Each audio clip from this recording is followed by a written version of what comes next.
एक बार एक संत को अपना भव्य आश्रम बनाने के लिए धन की जरूरत पड़ी। वह अपने शिष्य को साथ लेकर धन जुटाने के लिए लोगों के पास गए। घूमते घूमते वह एक गांव में अपनी शिष्या एक बुढ़िया की कुटिया में पहुंचे। शिष्या की कुटिया बहुत साधारण थी, वहां किसी तरह की सुविधा नहीं थी। जब शाम हो गई तो संत वहीं ठहर गए। बूढ़ी माँ ने उनके लिए खाना बनाया। खाने के बाद संत के सोने के लिए माँ ने एक तख्त पर दरी बिछा दी और तकिया दे दिया। खुद वह जमीन पर एक टाट बिछाकर सो गई। थोड़ी ही देर में वह गहरी नींद सो गई, लेकिन संत को नींद नहीं आ रही थी। वह दरी पर सोने के आदी नहीं थे। अपने आश्रम में सदा मोटे गद्दे पर सोते थे। संत सोचने लगे कि जमीन पर टाट बिछाकर सोने के बावजूद इसको गहरी नींद आ गई और मुझे तख्त पर दरी के बिछौने पर भी नींद क्यों नहीं आई। मैं तो संत हूँ, सैकड़ों का मार्गदर्शन करता हूँ और यह एक साधारण बुढ़िया है। यह बात उन्हें देर तक मथती रही। सोचने लगे, एक दिन यही रुकता हूँ, देखता हूँ कि यह ऐसा कौन सा मंत्र जानती है कि ऐसी अवस्था में भी प्रसन्न है और चैन से सोती है। सुबह जल्दी उठकर बूढ़ी माँ ने अपने हाथ से कुटिया की सफाई की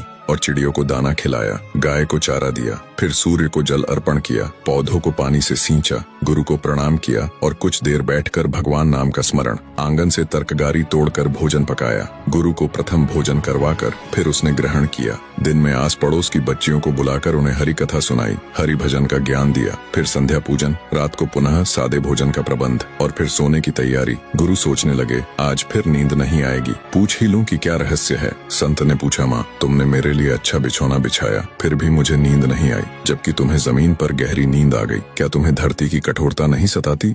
क्या यह चिंता नहीं होती कि कैसे अपने लिए अच्छे भोजन का, नरम बिस्तर का प्रबंध करूं? इसका कारण क्या है? तब बूढ़ी महिला बोली, गुरुदेव जब मैं सोती हूँ तो मुझे पता नहीं होता कि मेरी पीठ के नीचे गद्दा है या टाट। उस समय मुझे आपके वचन अनुसार दिन भर किए गए सत्कर्मों का स्मरण करके ऐसा अद्भुत आनंद मिलता है कि मैं सुख दुख सब भूलकर परम पिता की गोद में सो जाती हूँ, इसलिए मुझे गहरी नींद आती है। संत ने कहा, मैं अपने सुख के लिए धन एकत्रित करने निकला था। यहाँ आकर मुझे मालूम हुआ कि सच्चा सुख भव्य आश्रम में नहीं बल्कि संतोष में है, गरीब की इस कुटिया में है। सच्चा सुख बाहरी चीजों में नहीं बल्कि मन की शांति, संतोष और सत्कर्मों में है। इसलिए हमें धन और ऐशो आराम की जगह अच्छे कर्मों, सेवा और भक्ति पर ध्यान देना चाहिए, जिससे हमें वास्तविक सुख और मानसिक शांति मिले।